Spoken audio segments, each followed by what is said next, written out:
Pondok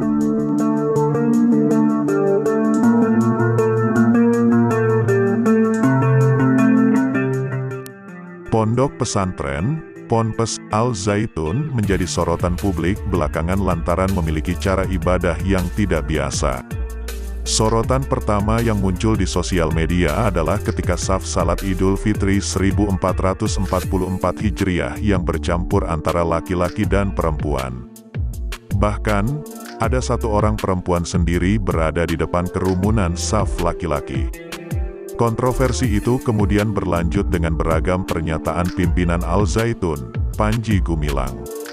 Ia disorot lantaran menyebut seorang wanita boleh menjadi khatib, pengkhutbah, dalam ibadah salat Jumat. Selain itu, Panji juga menyebut kitab suci umat Islam, Al-Quran sebagai kalam Nabi, bukan kalam Tuhan. Isu lain kemudian muncul. Panji diduga melakukan beragam tindak pidana, mulai dari tindak asusila, perkosaan hingga tindak pidana pencucian uang. Banyak yang bertanya, sebenarnya seperti apa lembaga pendidikan yang memiliki jenjang tingkat pendidikan anak usia dini, PAUD, hingga madrasah aliyah SMA ini. Meski mengundang kontroversi, laman resmi Al-Zaitun, www.al-zaitun.sch.id masih bisa diakses secara umum. Dalam profil yang dipampang di laman tersebut, pondok pesantren itu sudah berdiri selama 30 tahun. Al-Zaitun resmi didirikan pada tanggal 1 Juni tahun 1993 bertepatan dengan 10 Zulhijjah 1413 di bawah naungan Yayasan Pesantren Indonesia, YPI. Pemilik dan pendiri secara perorangan tidak disebutkan. Al-Zaitun mengklaim, pemilik mereka adalah semua umat Islam di seluruh dunia dan Indonesia. Sedangkan untuk pendirian pembangunan Al-Zaitun dimulai pada tanggal 13 Agustus tahun 1996 dengan pembukaan awal pembelajaran dimulai pada tanggal 1 Juli tahun 1999. Masih dalam laman resminya, Al-Zaitun menyebut peresmian secara umum dilakukan oleh Presiden ketiga B.J. Habibie pada tanggal 27 Agustus tahun 1999.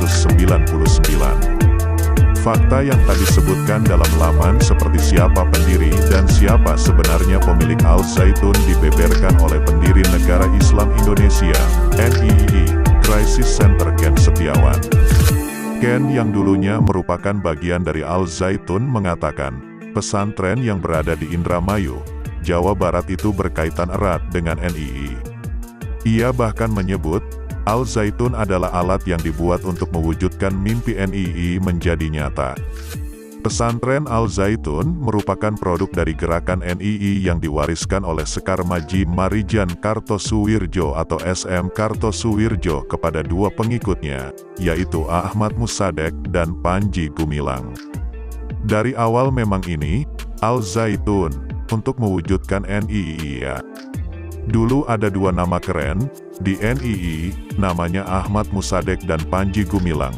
Keduanya, sama-sama Komando Wilayah 9, dalam pergerakan NII, kata Ken saat dihubungi melalui telepon, Kamis, tanggal 22 Juni tahun 2023.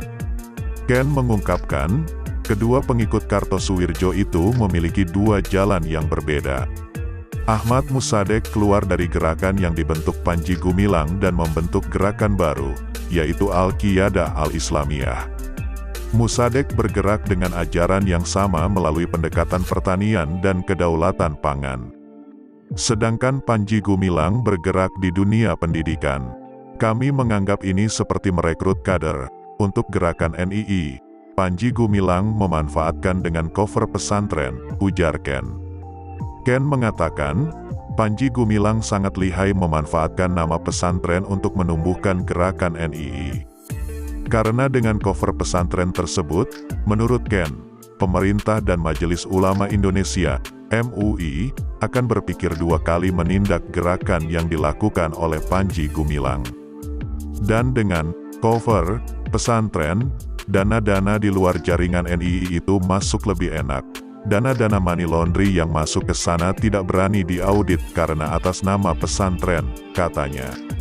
Majelis Ulama Indonesia, MUI, sebenarnya sudah mengeluarkan hasil penelitian mengenai keterkaitan Al Zaitun dengan NII sejak lama, yaitu tahun 2002.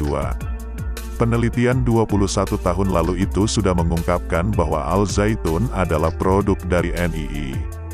Hasil penelitian MUI sudah jelas bahwa itu, Al Zaitun, terindikasi atau terafiliasi dengan gerakan NII. Sudah sangat jelas, ujar Wakil Sekretaris Jenderal Bidang Hukum dan HAM MUI Pusat Ihsan Abdullah.